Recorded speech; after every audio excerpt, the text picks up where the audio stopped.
नमस्कार दोस्तों, ये video editorial compilation for mains का पार्ट है। आप प्लेलिस्ट में जाके एडिटोरियल की वीडियोस पेपर वाइज और टॉपिक वाइज देख सकते हो। और अगर आप दिसंबर 2019 के बाद की वीडियोस को देखना चाहते हो तो वीडियो के नीचे मौजूद ज्वाइन बटन की सहायता से आप मेंबरशिप को ज्वाइन कर सकते हो। चलिए डिस्कशन स्टार्ट करते हैं। आप जीएस पेपर 1 के इस टॉपिक से आर्टिकल को रिलेट कर सकते हो। इससे पहले कि हम डिस्कशन स्टार्ट करें इस आर्टिकल की, आप एक कोट देख लीजिए। अगर आप एक मैन को एजुकेट करते हो, इसका मतलब आप एक इंडिविजुअल को एजुकेट कर रहे हो। लेकिन अगर आप वुमन को एजुकेट करते हो, इसका मतलब आप पूरे नेशन को, पूरी जनरेशन को, पूरी सिविलाइजेशन को एजुकेट कर रहे हो। इस कोट का इस्तेमाल आप कर सकते हो ऐसे में, एथिक्स में, जब भी आपको वुमन एजुकेशन पर जोर देना हो। अब आर्टिकल की डिस्कशन स्टार्ट करते हैं। देखो, हाल ही में एक सर्वे कंडक्ट हुआ, कॉम्प्रिहेंसिव नेशनल न्यूट्रिशन सर्वे।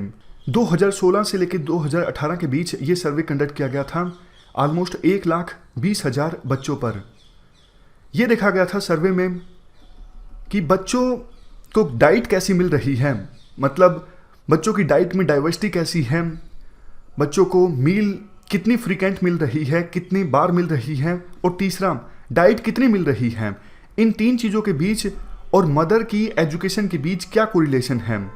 तो सर्वे में पाया गया कि सीधा सीधा कोरिलेशन है मदर्स की एजुकेशन के बीच और बच्चों को डाइट किस प्रकार से मिल रही है, इस चीज़ के बीच।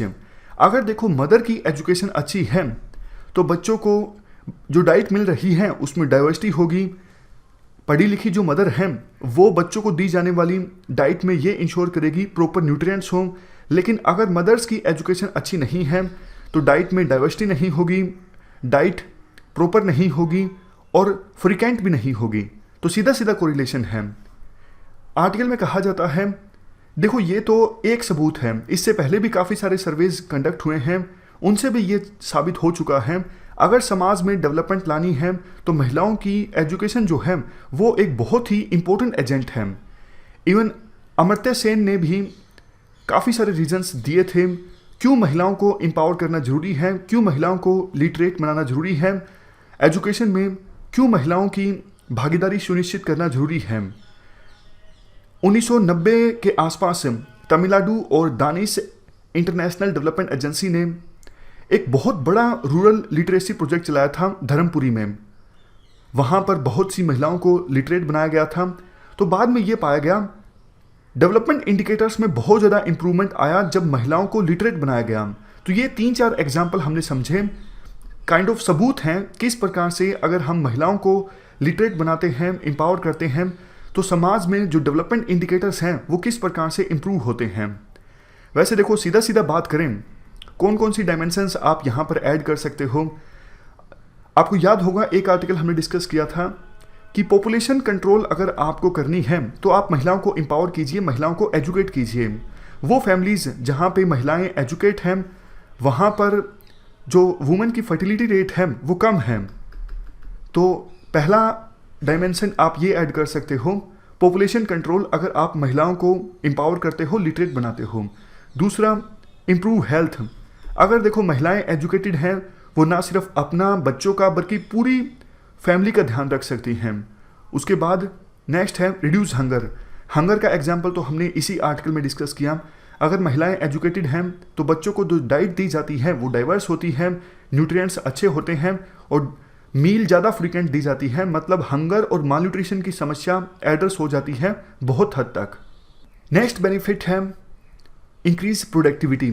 अगर देखो महिलाओं का जो पार्टिसिपेशन है लेबर फोर्स में बढ़ता है तो प्रोडक्टिविटी जो है वो भी बढ़ती है। और देखो हमारे देश की इकोनॉमी को भी इससे सीधा सीधा फ़ायदा होता है।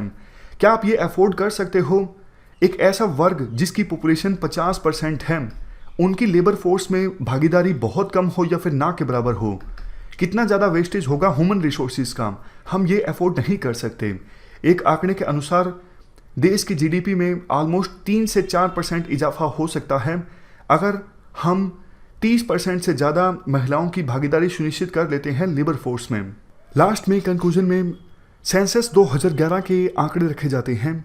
2011 के सेंसस के अनुसार हमारे देश में फीमेल लिटरेसी रेट है 66% के आसपास, जो मेल लिटरेसी रेट से काफ़ी कम है, जो कि है 82% के आसपास। देखो केरल सबसे बड़ा एग्जाम्पल है। केरल में महिलाओं की लिटरेसी रेट बहुत अच्छी है। तो आप देख सकते हो केरल में डेवलपमेंट इंडिकेटर्स कितने अच्छे हैं। मिचेल ओबामा जो अमेरिका के पूर्व राष्ट्रपति की वाइफ हैं, उनकी एक कोट है, because we know that when girls are educated their countries become stronger and more prosperous. हम जानते हैं अगर गर्ल्स को एजुकेट किया जाता है तो उनका देश स्ट्रोंग होता है, उनका देश समृद्ध होता है। तो ये हमने पूरा आर्टिकल डिस्कस किया वुमेन एजुकेशन से संबंधित। इस डिस्कशन में फिलहाल इतना ही है। Thank you very much for discussion.